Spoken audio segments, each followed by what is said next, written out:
अस्सलामुअलैकुम my family, मैं हूं नूर और आप देख रहे हैं डीएन फूड लवर्स। अल्लाह बरकत दे आपके रिस्क में। Welcome back to my channel. तो जी मेरे प्यारे दोस्तों, आज मैं बहुत ही अच्छे से समर स्पेशल के लिए ना रेसिपी लेकर हाजिर हो गई हूं। आपने आइसक्रीम तो बहुत ही ज़्यादा खाई होंगी, लेकिन ये चेरी आइसक्रीम ना आपने अपनी ज़िंदगी में पहली बार ज़रूर ट्राई करनी है और एक दफ़ा मेरे तरीके से बनाकर ज़रूर ट्राई करें। तो इसको बनाने के लिए सबसे पहले आपने चेरी ले लेनी है। चेरी ले यहाँ पर जी मैंने 1 पाव ले ली है और इसको ना इस तरह से ना गुठलियाँ इसकी अलहदा कर लेनी है और जो चेरी होगी ना वो इसको अलहदा कर लेंगे।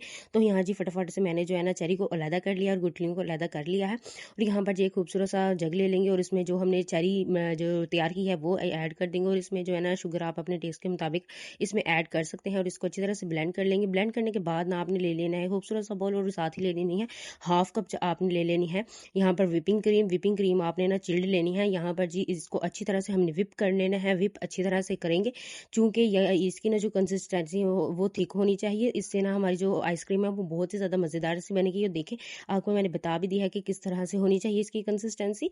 और यहाँ पर जी साथ ही मैंने ना 5 टेबल स्पून के करीब यहाँ पर मैंने कंडेंस मिल्क ऐड कर दिया है। 1 टेबल स्पून इसमें वनीला एसेंस और जो प्यूरी हमने तैयार की थी वो इसमें ऐड कर देंगे और थोड़ी सी प्यूरी हमने बचा कर रख ली और इसको अच्छी तरह से ब्लेंड कर लेंगे। इसी दौरान अगर आप मेरे चैनल पर नए हैं तो मेरे चैनल को सब्सक्राइब कर दें और अगर आप फेसबुक या इंस्टाग्राम पर देख रहे हैं तो मेरे चैनल को पेज को फॉलो भी कर लिया करें। तो यहाँ पर जिसको अच्छी तरह से यहाँ पर देखें मैंने कितनी अच्छी तरह से इसको ब्लेंड कर लिया, अच्छी तरह से स्मूथ कर लिया है। यहाँ पर जी हमारी जो आइसक्रीम है बनकर तैयार हो चुकी है। तो यहाँ पर जी इसको ना किसी कंटेनर में ऐड कर देंगे। यहाँ पर जी मैंने ना एक जो है ना प्लास्टिक का यहाँ पर कंटेनर ले लिया था और इसको ना जो हाफ मैंने आइसक्रीम है वो पहले ऐड कर ली थी इसके ऊपर प्यूरी और यहाँ पर जी इसके ऊपर थोड़ी सी डिजाइनिंग कर ली है खूबसूरती के लिए। और साथ ही यहाँ पर जी थोड़ी सी जो हमारी बची हुई थी आइसक्रीम वो इसके ऊपर ऐड कर दी है।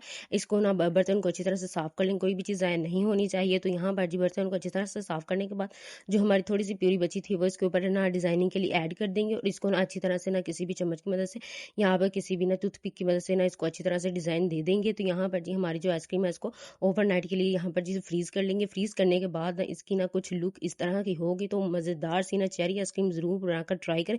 इंशाल्लाह मेरी गारंटी है आपको और आपके घर वालों को ज़रूर पसंद आएगी। बच्चों के लिए ख़ास तौर पर ये बहुत ज़्यादा मज़ेदार सी होगी।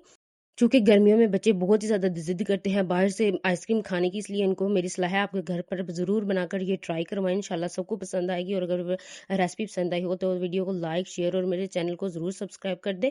और अगर आप इंस्टाग्राम और फेसबुक पर देख रहे हैं तो मेरे पेज को फॉलो भी कर लिया करें। और ये देखें मज़ेदार सी बनकर तैयार हो चुकी है। अल्लाह हाफिज़।